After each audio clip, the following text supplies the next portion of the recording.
Lonnie Rogers était une femme mariée et une fière maman de 29 ans. Elle tentait d'avoir une belle vie et surtout une vie normale, bien qu'elle souffrait de surdité. Malheureusement, son couple était fragile et elle se disputait souvent avec son mari. D'ailleurs, après des années d'hésitation, au mois de janvier 1981, elle va enfin prendre la décision de le quitter. Mais juste après ça, lors d'une nuit sombre en pleine tempête de neige, elle va totalement disparaître. Pour tout savoir sur la triste et mystérieuse histoire de Lonnie Rogers, lançons-nous maintenant dans la vidéo.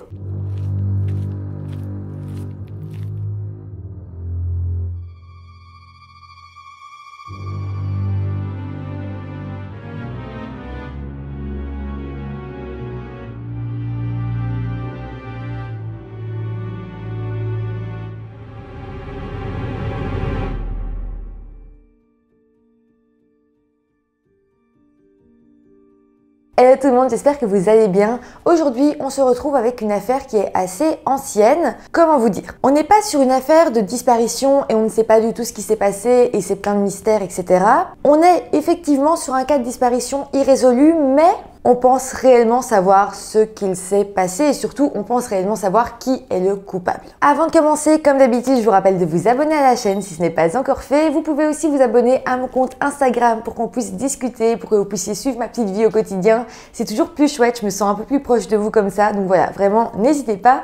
Et maintenant que tout ça est dit, eh bien, lançons-nous dans cette triste affaire. Lonen Ray Raffel, ou Lonnie, comme l'appelait sa famille et ses amis, est née le 18 octobre 1951 aux États-Unis, dans l'État de l'Ohio, dans la ville de Youngstown. Elle y a alors grandi avec ses deux parents. Sa maman s'appelait Maxine et son papa s'appelait Raymond. Plus tard, elle a également eu deux petites sœurs qui s'appelaient Glenn et Mia. Par contre, et malheureusement, alors que Lonnie était encore bébé, ses parents ont découvert qu'elle était sourde. Malgré tout, il faut bien se dire qu'ils n'ont pas perdu espoir pour leur fille. Ils savaient qu'elle arriverait à s'en sortir dans la vie et d'ailleurs, dès que Lonnie a été en âge de comprendre ce qui lui arrivait, elle a fait preuve d'une grande détermination et a tout fait pour avoir la vie la plus normale possible malgré tout. Mais sa surdité n'était pas le seul problème que Lonnie a rencontré alors qu'elle était encore enfant. En plus de cet handicap, Lonnie n'a pas non plus grandi dans le foyer le plus sain du monde. Elle était très proche de ses deux sœurs, donc Glenn et Mia. Par contre, leurs parents, eux, se disputaient à longueur de journée. Et en plus de ça, Raymond, donc leur père,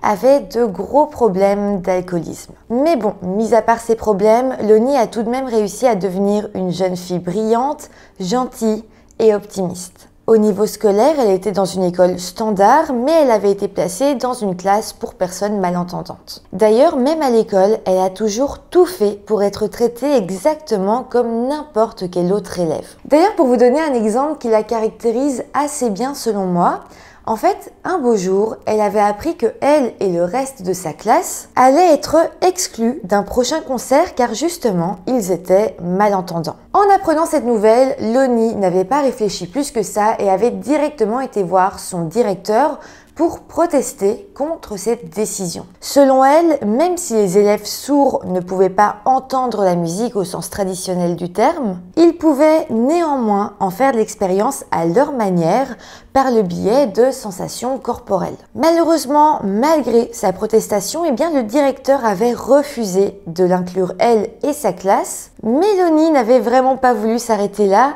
et avait organisé un lavage de voitures et avait finalement réussi à réunir suffisamment d'argent pour payer la participation au concert de tous les élèves de sa classe. Donc voilà, comme je vous l'ai dit, c'est une anecdote, mais vous voyez que ça définit bien qui était Lonnie. Mis à part ça, lorsque Lonnie était un peu plus âgée, elle a fait la rencontre d'un homme qui s'appelait Clinton Rogers, mais que tout le monde appelait Bud. Elle l'avait en fait rencontré dans un club social pour les sourds qui s'appelait Airy Silent Club. Alors, Bud n'est pas du tout né sourd, mais il l'est devenu après un accident de voiture qui est survenu quelques années plus tôt. Lors de cet accident, c'était le père de Bud qui était au volant. Et d'ailleurs, en plus d'être devenu sourd, Bud avait reçu pas mal de blessures à la tête. Mais en tout cas, rapidement, lui et Lonnie ont commencé à se fréquenter. Par contre, si d'un côté Lonnie semblait très heureuse de sa relation, ses parents, eux, lui ont fait comprendre qu'ils ne partageaient pas vraiment le même avis. En fait, ils avaient souvent dit à leur fille que selon eux, Bud semblait être un homme malhonnête et que donc ils ne l'aimaient pas beaucoup. D'ailleurs, lorsqu'ils ont appris que Lonnie et Bud s'étaient fiancés, ils ont immédiatement montré leur désaccord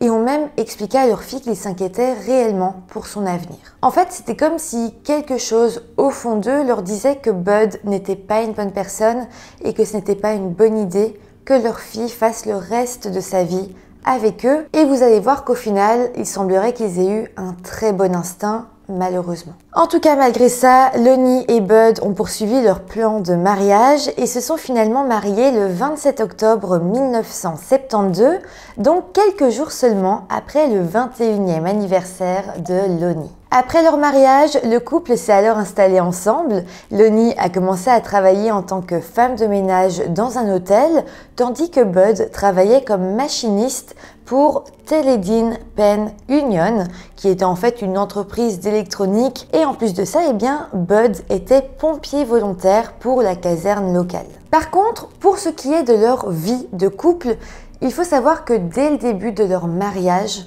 Lonnie et Bud ont commencé à se disputer assez régulièrement. La cause principale de leur dispute était la gestion de leur argent, principalement parce que Bud avait tendance à le dépenser sans compter. En fait, Lonnie le lui reprochait assez souvent et elle était assez inquiète pour leurs finances. Mais Bud, lui, de son côté, n'avait pas l'air de vraiment s'en rendre compte, ou en tout cas, il ne voulait pas s'en rendre compte.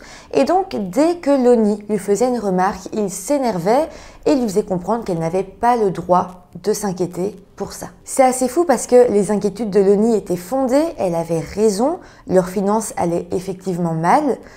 Mais voilà, Bud ne semblait pas de cet avis. Mais il faut savoir que ces premières disputes ont vraiment marqué le début d'une relation assez toxique entre les deux. Bud s'énervait sur Lonnie pour tout et rien, même si la plupart du temps elle avait raison.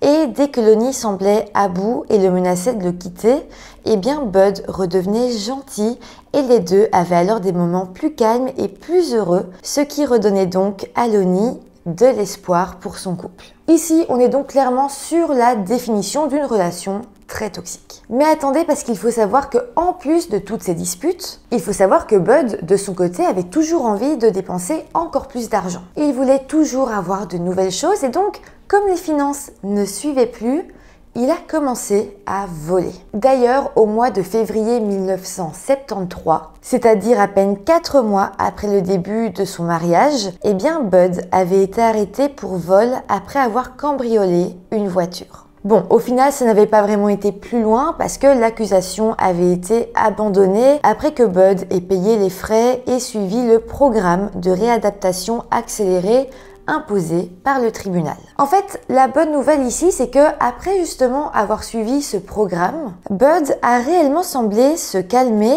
et d'ailleurs son mariage semblait lui aussi s'améliorer. C'est d'ailleurs à cette période que Lonnie va tomber enceinte. Elle donnera alors naissance à une petite fille le 12 janvier 1975 et le couple va alors l'appeler Allison Morea Rogers. Suite à ça, Lonnie avait démissionné de son travail pour rester à la maison s'occuper de sa fille. Et d'ailleurs, son père, donc Raymond, avait aidé Bud à trouver un deuxième emploi pour subvenir aux besoins de sa famille. Grâce à ça, il avait alors commencé à travailler dans un bar appelé Dee's Tavern. À ce moment-là, le couple avait donc tout pour être heureux. Ils avaient leur petite fille, Bud avait ses 2 travails qui lui convenaient. Lonnie était très heureuse d'être à la maison, de s'occuper de son enfant. Mais malheureusement, encore une fois, les choses vont finir par dégénérer. En fait, peu de temps après que Bud ait commencé à travailler à la taverne, son patron va se rendre compte que de l'argent disparaissait des caisses. D'ailleurs, en très peu de temps, il va estimer la somme d'argent manquante à 700 $. À ce moment-là, lorsque Bud a compris que son patron avait remarqué ce trou dans la caisse, il avait alors décidé d'appeler la police et leur avait raconté qu'un groupe de voleurs masqués était arrivé à la taverne un jour qu'il travaillait seul et que l'un des voleurs lui aurait même tiré dessus et puis serait parti avec l'argent de la caisse. J'arrive clairement pas à comprendre comment Bud a pu penser une seule seconde que la police allait le croire, surtout que c'est preuves était vraiment étrange. En gros, pour prouver ses dires, il a montré à des policiers sa casquette de baseball qu'il portait soi-disant le jour de l'attaque et leur a montré que dans sa casquette, il y avait un trou de balle de fusil. Mais là, c'est assez bête parce que si effectivement quelqu'un avait tiré dans sa casquette qu'il portait sur sa tête, il était censé être mort ou en tout cas avoir une très grosse blessure. Or, il a montré le trou dans sa casquette en montrant que lui, n'avait aucune blessure à la tête. Bon, sinon à part ça, il a également présenté une deuxième preuve aux enquêteurs. Pour prouver qu'il avait bel et bien été victime d'un vol, il a emmené la police dans le bar et leur a montré la porte d'entrée de la taverne qui avait été cassée. Mais là encore, il semblerait qu'il s'était raté dans son mensonge parce que la police a vite compris que le verre avait été brisé depuis l'intérieur de la taverne. Si réellement des voleurs étaient arrivés et avaient cassé la vitre, ça aurait été de l'extérieur. Donc suite à ça, Bud a été placé en garde à vue et il a été inculpé non seulement pour avoir volé de l'argent dans les caisses de la taverne, mais également pour une autre affaire parce qu'on va se rendre compte qu'il avait également cambriolé le garage de son voisin. Finalement, Bud a alors été condamné à une peine allant de 6 mois à 2 ans de prison, mais comme il était père de famille, le juge a accepté qu'il soit directement libéré sous caution après quelques mois seulement de prison pour qu'il puisse continuer à subvenir aux besoins de sa famille. D'ailleurs, pendant le court séjour de Bud en prison, Lonnie a donné naissance à leur deuxième enfant le 14 octobre 1977 et cette fois-ci ce sera un petit garçon qu'elle va nommer Aaron. Alors, il faut savoir que la naissance de Aaron a fait que, lors de la libération de Bud, Lonnie a immédiatement accepté de lui donner une nouvelle chance. Elle voulait que ses enfants grandissent avec leur père et donc elle a essayé de garder espoir que leur relation s'améliore. Mais bon, ça ne va vraiment pas marcher, les choses étaient loin de s'apaiser et suite à ça, Lonnie a demandé à Bud de quitter la maison, mais Bud a refusé. Mais clairement, Lonnie voulait le quitter, alors elle a décidé de reprendre son travail de femme de ménage dans l'hôtel afin d'accumuler assez d'argent pour pouvoir déménager et emmener ses enfants avec elle. En gros, il faut bien se rendre compte qu'à ce moment-là, ils vivaient encore comme une famille, mais Lonnie n'aimait plus du tout Bud, elle ne voulait plus être avec lui et son seul but qu'elle avait en tête, c'était de partir, de le quitter et c'est ce qu'elle voulait faire une fois qu'elle aurait plus d'argent. Par contre, il faut savoir qu'en parallèle de ça, à son travail à l'hôtel, Lonnie va faire la rencontre d'un électricien qui s'appelait Arthur. Elle a commencé à discuter avec lui et au fil des discussions, elle s'est rendue compte que lui aussi rencontrait pas mal de problèmes dans son mariage. Suite à ça, et notamment grâce à ce point commun, les deux ont petit à petit noué une amitié solide et ont commencé à passer du temps ensemble et même en dehors du travail. Par contre, je le précise, mais c'était simplement une amitié, il n'y avait rien de plus. Mais voilà.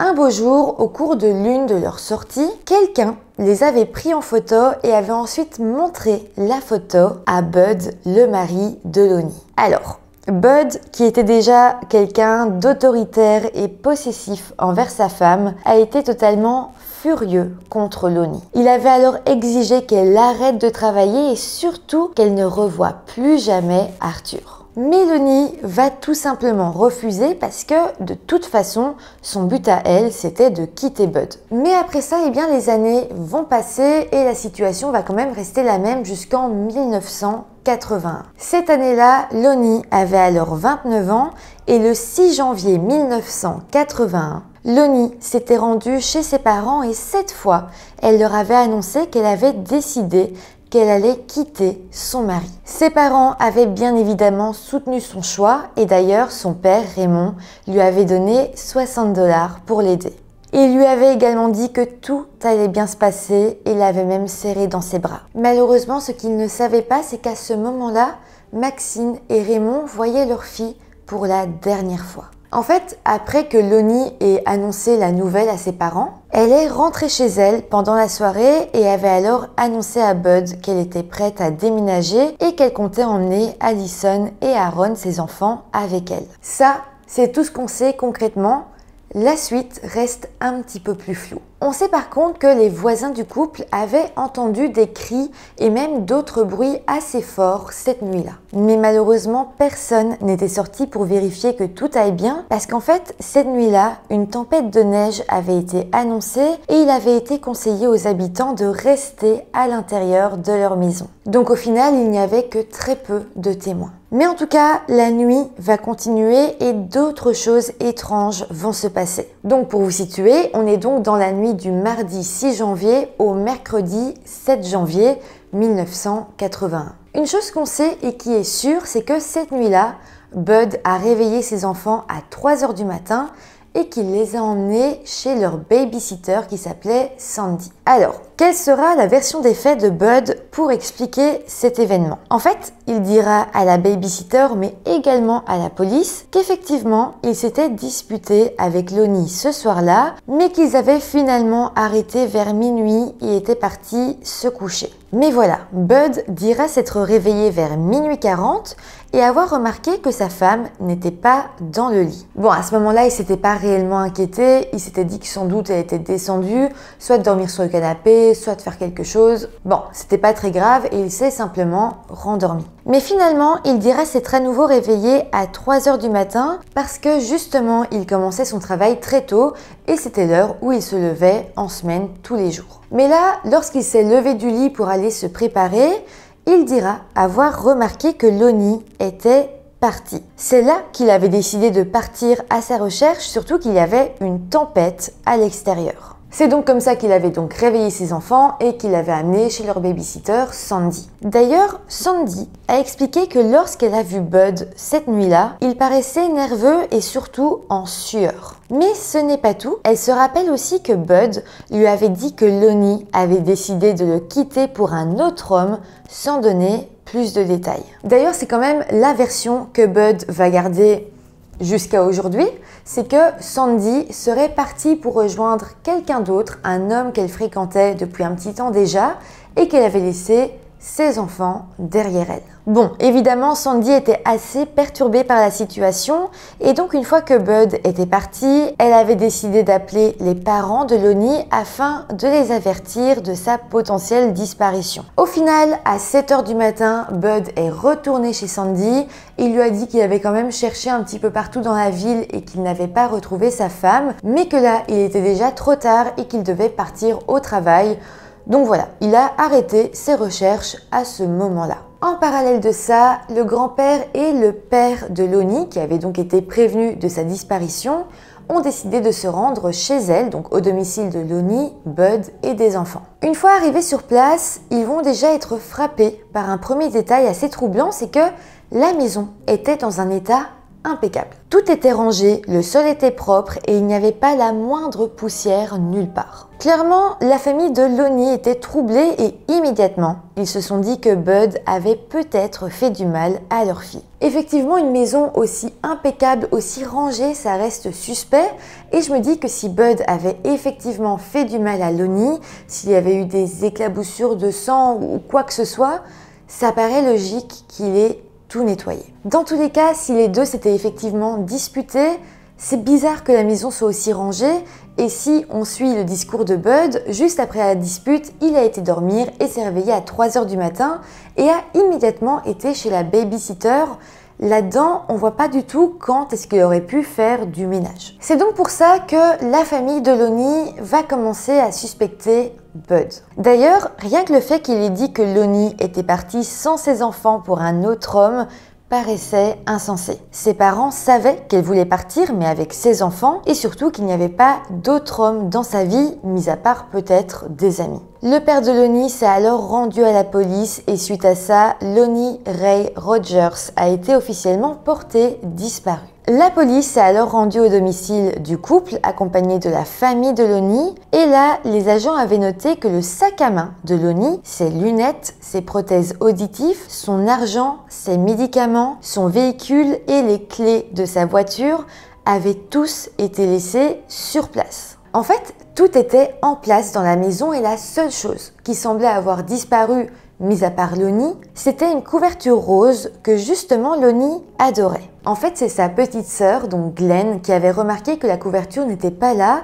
et effectivement, elle avait trouvé ça étrange. Pour répondre à ça, Bud avait alors simplement dit que Lonnie était partie avec, mais c'est vrai que ça paraît un peu bizarre que la seule chose qu'elle ait pris pour disparaître soit cette couverture et non pas ses prothèses auditives par exemple. En tout cas, personnellement, je me dis que cette couverture aurait tout de même pu être bien pratique pour emballer et transporter un corps, par exemple, et c'est évidemment ce que pas mal de personnes vont se dire. En tout cas, par la suite, des recherches ont été menées par les forces de l'ordre, des membres de la famille, des amis, des pompiers et des bénévoles, mais malheureusement, rien n'a été découvert. Il ne semblait y avoir aucun signe de Lonnie nulle part. Alors, l'un des suspects potentiels de la police a été Arthur, et rappelez-vous, Arthur c'était l'électricien qui travaillait à l'hôtel avec Lonnie et donc avec qui il s'était lié d'amitié. Si on en croyait Bud, sa femme était partie pour un autre homme. Et le seul homme que Lonnie voyait de temps en temps était donc Arthur. On pouvait donc se demander si effectivement Arthur n'avait rien à voir dans cette disparition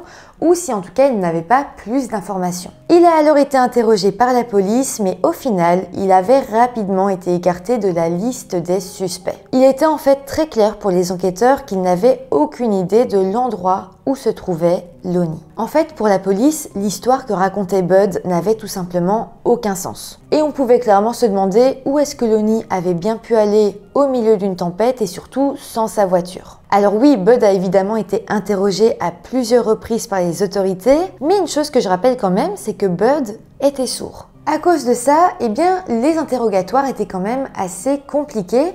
Et surtout, les policiers n'ont jamais eu recours au service d'un interprète en langue des signes. Pour vous dire, Bud a toujours été vu comme une personne d'intérêt, mais en fait on dirait que le fait qu'il soit sourd a un petit peu découragé la police qui n'a pas fait plus d'efforts que ça. D'ailleurs, plusieurs années plus tard, Allison, donc la propre fille de Lonnie, avait appris que très clairement, les autorités avaient refusé d'enquêter plus en profondeur sur Bud parce qu'ils ne voulaient pas avoir à faire face au tracas lié à l'embauche d'un interprète par le tribunal. C'est totalement fou parce que en soi, je me dis que s'ils avaient fait ce minuscule petit effort, cette affaire pourrait être résolue. Mais pour en revenir aux enfants de Lonnie, eh bien Allison et Aaron avaient 5 et 3 ans lorsque leur mère a disparu. Ce qui est complètement fou là encore, et vraiment j'ai l'impression que dans cette affaire on marche sur la tête, très clairement. Eh bien comme Bud n'a pas été arrêté, n'a pas été vu comme un suspect, etc.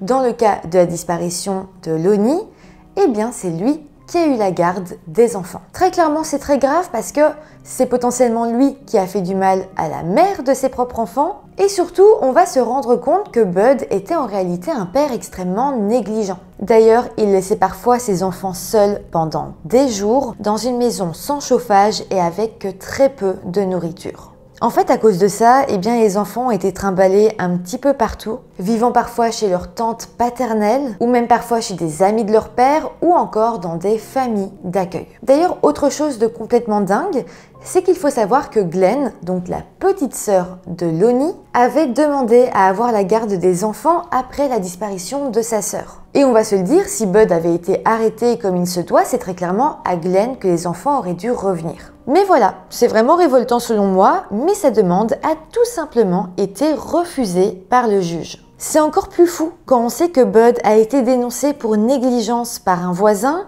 mais que là encore, le tribunal s'est montré extrêmement compréhensif envers lui parce que selon le juge, il s'agissait d'un pauvre père célibataire dont la femme avait disparu. Donc après ce jugement, Bud n'a pas vraiment reçu d'ordre vis-à-vis de ses enfants, il était totalement libre dans leur éducation. Par contre, il a quand même reçu une interdiction, celle de posséder un chien parce que quelques temps auparavant, il avait abandonné son propre chien.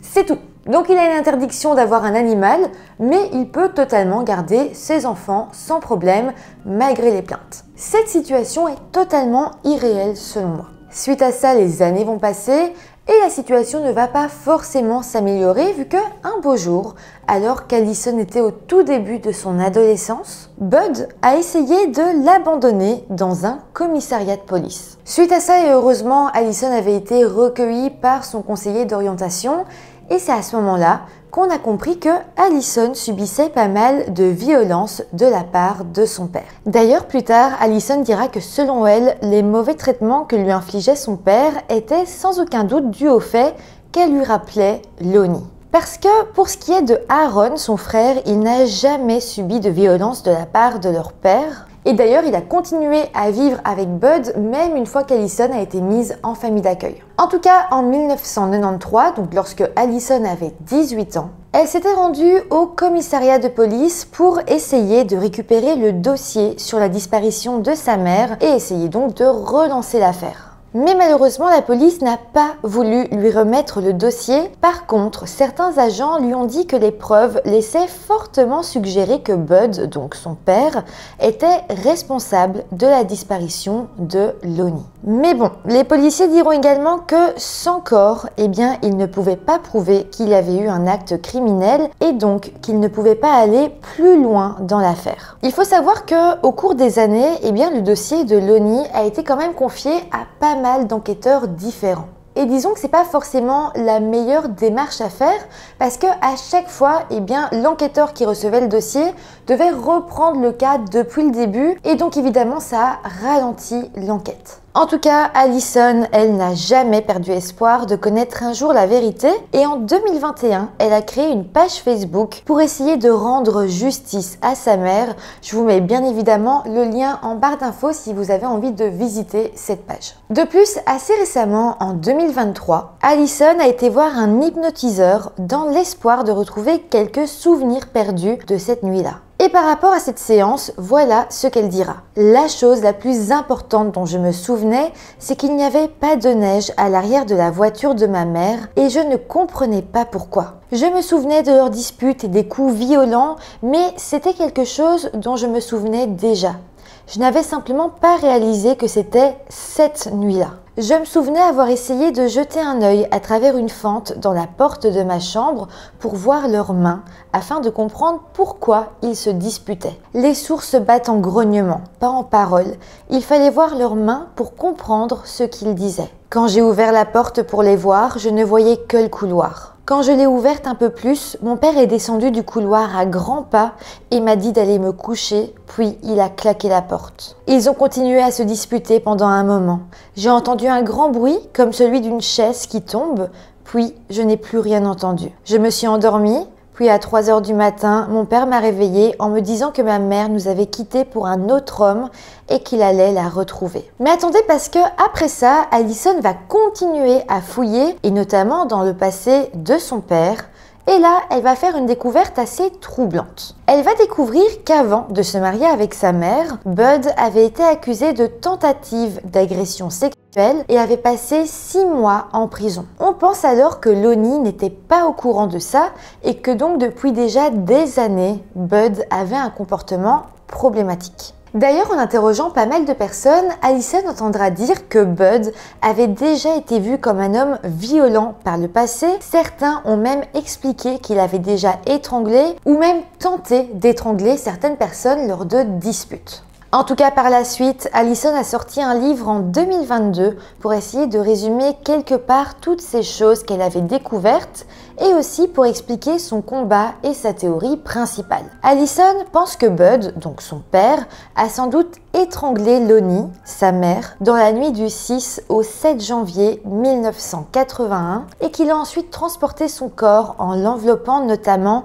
dans sa couverture rose et en le plaçant ensuite dans le coffre de sa voiture. Ensuite, on imagine donc que Bud a sans doute si bien caché le corps de Lonnie que même des années plus tard, il n'a jamais été retrouvé. Récemment, Allison a lancé une pétition pour créer la loi Lonnie qui permettrait aux familles d'accéder au dossier une fois qu'une affaire a 20 ans. Selon elle, après 20 ans, une affaire non résolue n'a plus rien d'actif et donc donner le dossier aux familles leur permettrait de comprendre ce qui a été fait et pas fait pour essayer de retrouver leurs proches. De plus, la famille pourrait aussi tenter d'établir des liens que la police n'aurait peut-être pas connu. Allison parlera même de son projet de loi à des journalistes et expliquera. Essentiellement, la loi Lonnie offre un regard neuf sur une affaire qui est restée en suspens pendant bien trop longtemps et elle réconforte la famille en deuil en sachant que l'affaire a fait l'objet d'une enquête appropriée. La perte d'un membre de la famille dans de telles circonstances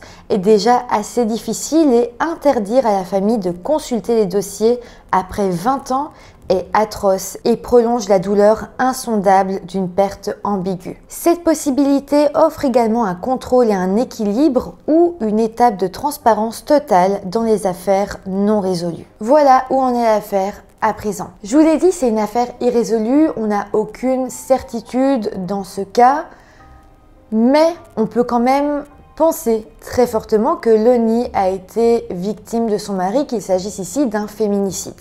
Personnellement, c'est ma théorie, il y a trop de choses qui pointent contre Bud. La seule chose qu'on peut, je pense, espérer aujourd'hui, c'est que potentiellement on retrouve le corps de Lonnie. Bud est toujours vivant aujourd'hui. Donc voilà, si on retrouve le corps, il y a peut-être possibilité qu'il soit jugé. Mais en tout cas aujourd'hui, Bud semble avoir une vie normale et il semble toujours se dire innocent. D'ailleurs, j'ai même pu voir qu'à un moment donné, il avait rejoint la page Facebook créée par Allison pour essayer de retrouver Lonnie.